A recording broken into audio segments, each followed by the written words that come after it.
A Bíblia consagrada por cristãos em todo o Brasil chega em uma nova edição ampliada. Bíblia de Estudo Pentecostal, edição global. Experimente uma abordagem profunda das doutrinas pentecostais com a ampliação de suas notas e estudos. O exclusivo projeto gráfico desenvolvido, agora em 2 cores, permite maior facilidade na localização de textos e suas referências. Novos diagramas, ilustrações e mapas ao longo do texto compõem um vasto conjunto de recursos para auxiliar o entendimento do contexto dos tempos bíblicos. Sistema de referência cruzada, artigos, localizadores temáticos, introdução de livros e muito mais. A Bíblia, que é sinônimo de solidez da doutrina pentecostal, ficou ainda melhor. Aprofunde seu conhecimento na riqueza que é a Palavra de Deus através da Bíblia de Estudo Pentecostal, edição global. À venda nas livrarias evangélicas, na rede de lojas CPAD e através de nossa central de atendimento 0800 021 7373. Ou acesse nosso site cpad.com.br. Bíblia de Estudo Pentecostal, edição global. Um produto com a qualidade CPAD.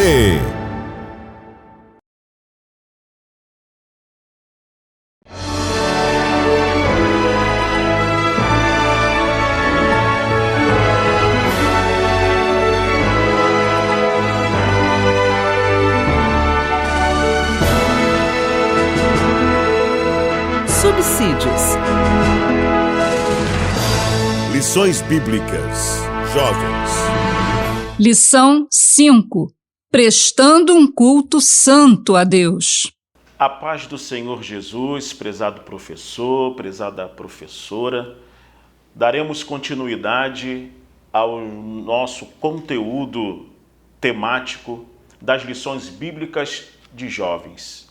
A lição que nós vamos analisar nesse momento é a lição de número 5, cujo título é Prestando um culto santo a Deus.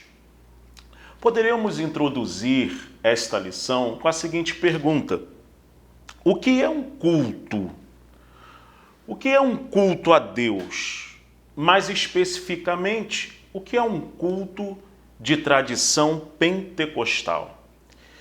Essas 2 perguntas introduz essa lição de número 5, porque ela nos convida a meditar a respeito da prática do nosso culto litúrgico em nossa igreja local.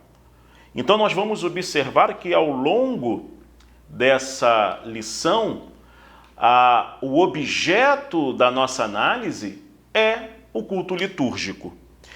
E nesse sentido, o Salmo 24 nos ajuda a refletir a respeito de como apresentar um culto santo a Deus. Então, essa é o grande propósito dessa lição. Eu gostaria de ressaltar aqui o texto principal que você vai ver em tela nesse momento, que é o texto principal que se encontra em Salmo 24, versículo 7. Levantai, ó portas, as vossas cabeças. Levantai-vos, ó entradas eternas, e entrará o Rei da Glória.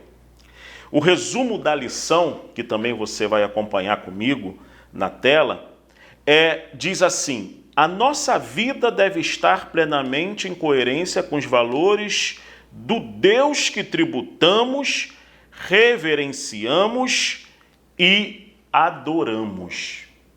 Então, tanto o versículo quanto esse resumo textual traz todo o contexto dessa lição, que é a respeito do culto litúrgico. Basicamente, a nossa lição está estruturada em 3 grandes pontos.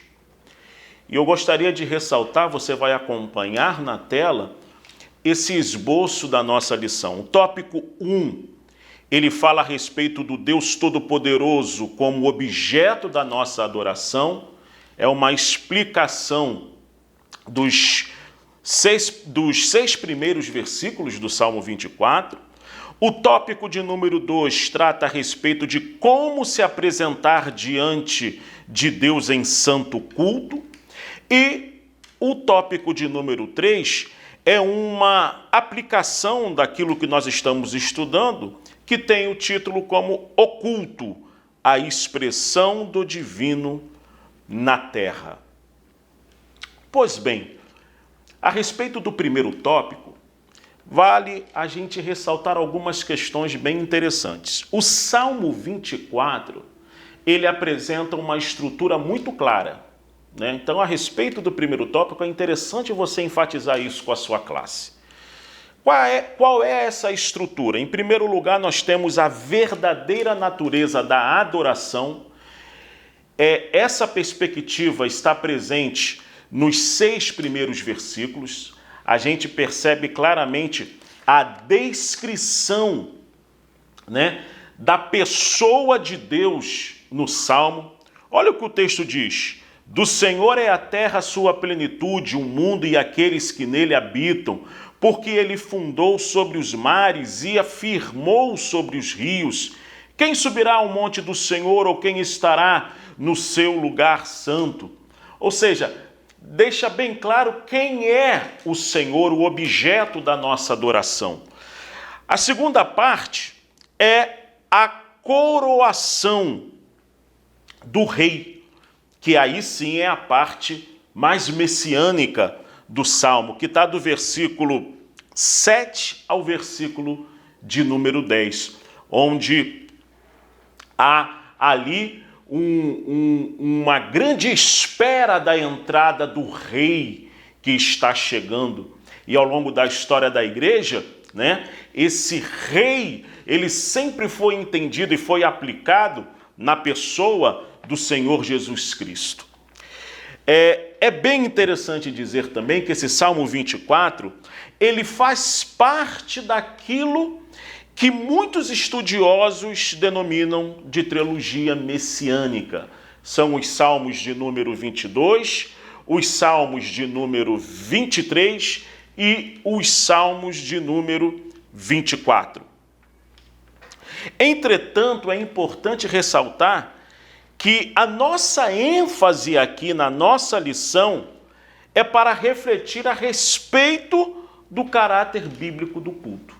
Então, já trabalhamos a ênfase messiânica em outras lições. Agora, nessa oportunidade, nós temos como objetivo refletir um pouco do que podemos aprender nesse salmo para cultuar a Deus melhor, para louvar a Deus melhor, para render glórias a Deus de maneira mais eficaz.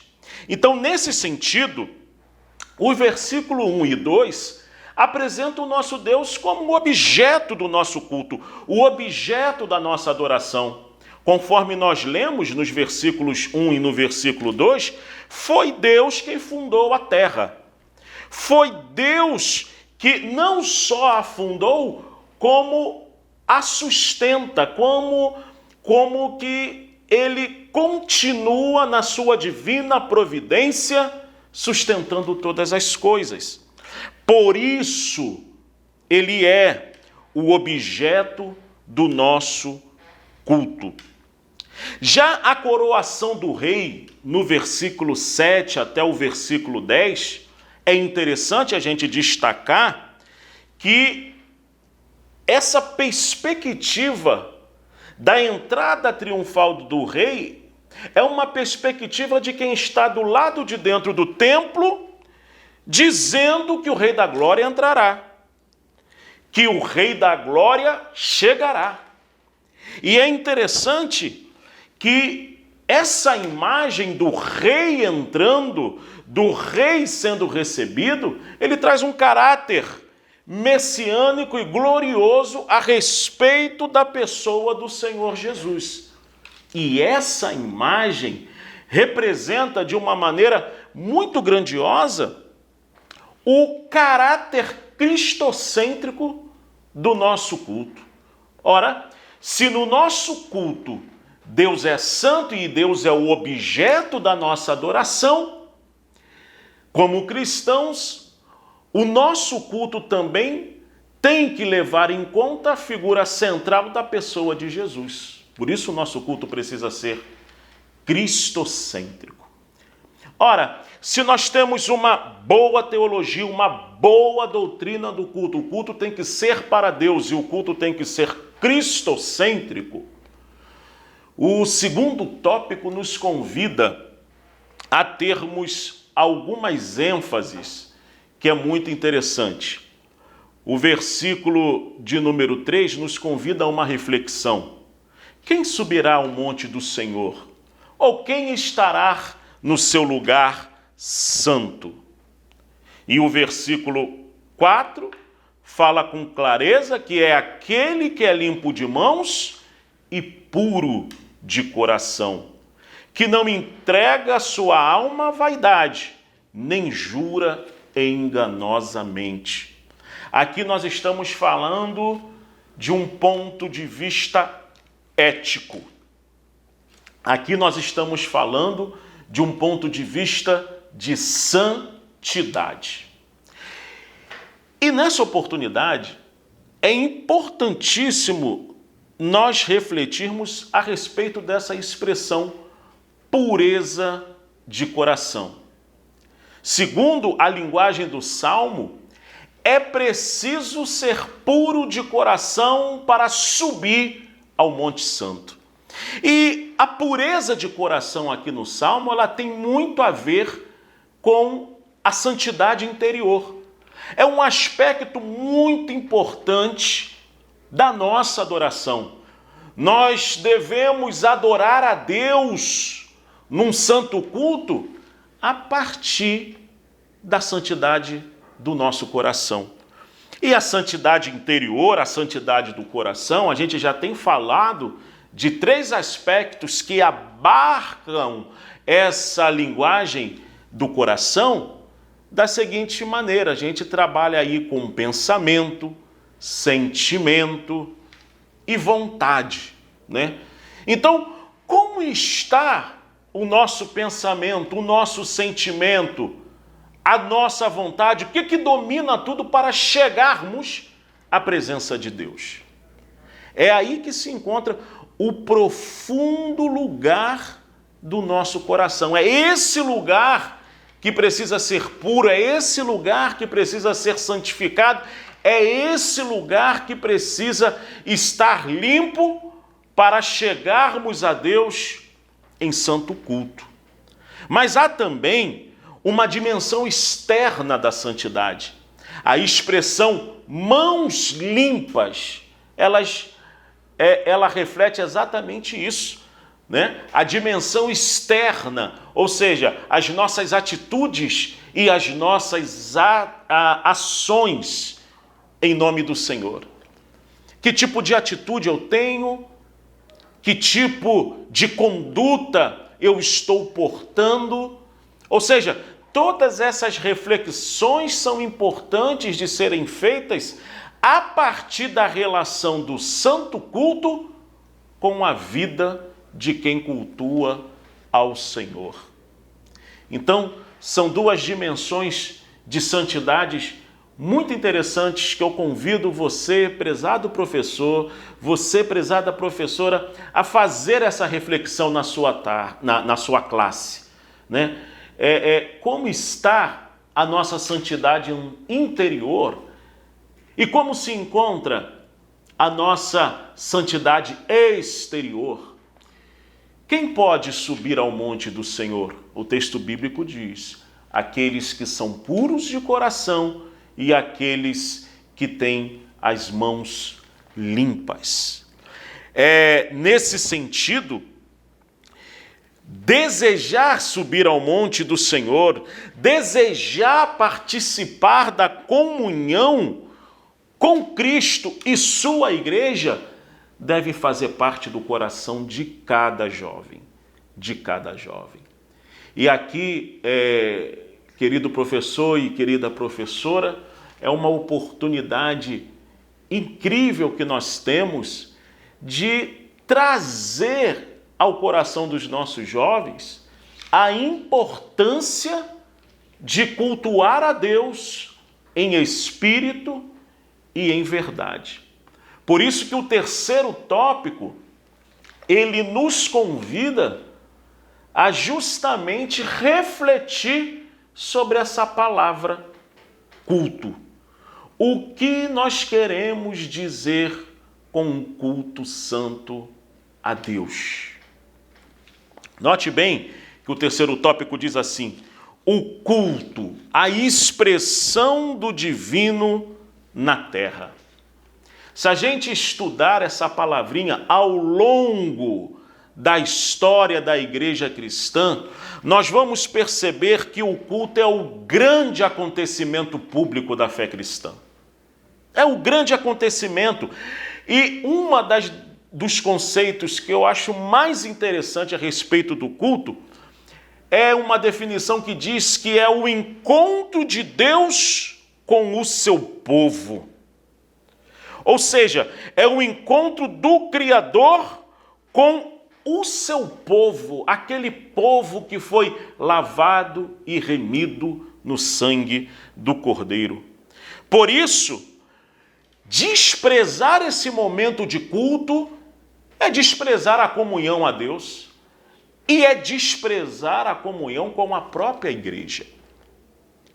Há uma dimensão profunda quando nós estamos reunidos no nome do Senhor com os nossos irmãos.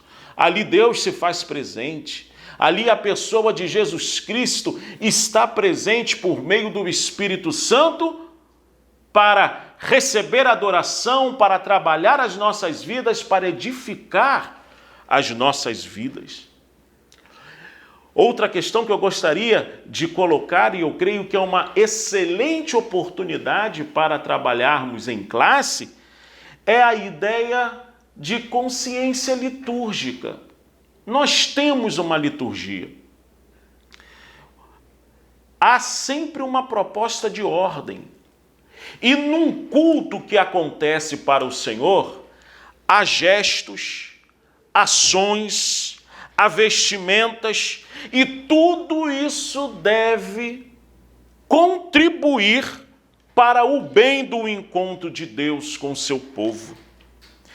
E aqui nesse aspecto é muito importante que no espaço do culto, algumas faculdades da nossa mente estejam bem atentas e bem trabalhadas, que é a atenção, a memória, a imaginação. Todas essas faculdades são importantes para o bom andamento do culto.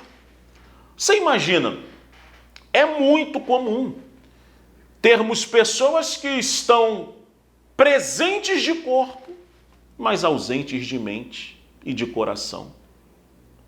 Nós não aproveitaremos um culto ao Senhor se nossa atenção estiver em outro objeto. Se na nossa memória não estivermos aproveitando todo o conteúdo litúrgico do culto, a leitura que é feita, os hinos que são entoados ao Senhor, os louvores, os sons, ou seja, os gestos de adoração, de quebrantamento, de implicações, ou seja, tudo isso precisa estar no nosso todo, mente e corpo. Então, colocarmos diante de Deus toda a totalidade dessa realidade é fundamental para prestarmos um culto santo a Deus. Nós não prestamos um culto apenas com o som da voz.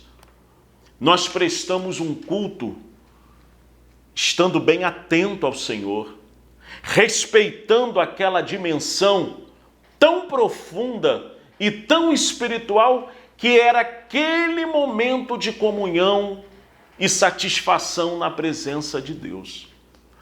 Note que o Salmo 24 nos lembra de quem nós estamos cultuando. Nós estamos cultuando o Senhor da terra e de toda a sua plenitude. O Senhor que criou o mundo, o Senhor que é grandioso, o Senhor que é excelso. E isso precisa trazer em nós uma dimensão de muito temor, de muita reverência, de muita paz na presença de Deus, sabendo que o jovem cristão tem no culto uma oportunidade de desenvolver a sua vida espiritual. Por isso, prezado professor e prezada professora, o que nós gostaríamos que fosse trabalhado e enfatizado de uma maneira bem importante são ao menos 3 verdades. Em primeiro lugar, o nosso culto deve priorizar a Deus. Deus é o centro do nosso culto. E aqui cabe destacar, não é o ser humano que é o centro do culto. Não é a minha vontade que é o centro do culto. O centro do culto é a pessoa de Deus priorizada na pessoa de Jesus Cristo, nosso Salvador.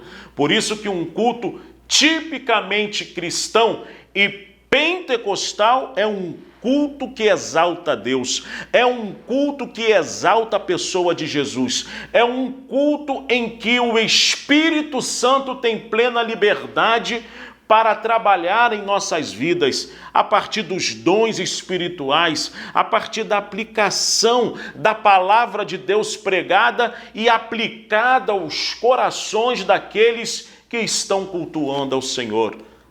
Onde o Espírito Santo está presente, ali há liberdade.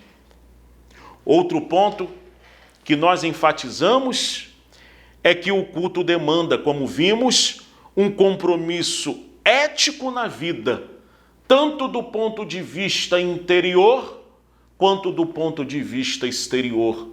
Estar na presença de Deus em santo culto demanda um compromisso ético na vida interior e exterior.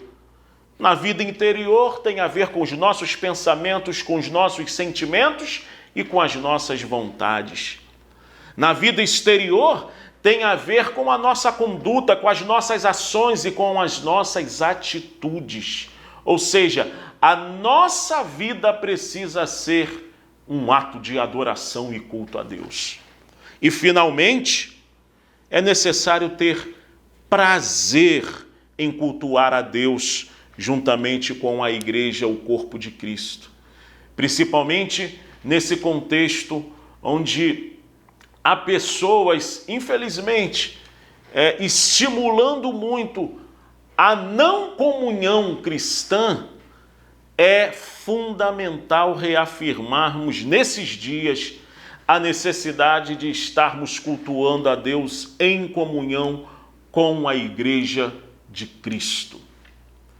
Que esta lição, prezado professor, que esta lição, prezada professora, possa trazer, neste domingo, um despertamento e uma reflexão profunda a respeito de um ato tão importante que o Salmo 24 nos ajuda a viver e a cumprir, que é apresentar a Deus um santo culto, um culto de adoração, um culto de louvor, um culto verdadeiro, louvando a Deus em espírito e em verdade. Que o Espírito Santo possa abençoar a tua aula, que o Espírito Santo possa abençoar a sua classe e que louvemos, cultuemos ao Senhor na pessoa de Jesus Cristo e na força do Espírito Santo. A paz do Senhor Jesus. Amém.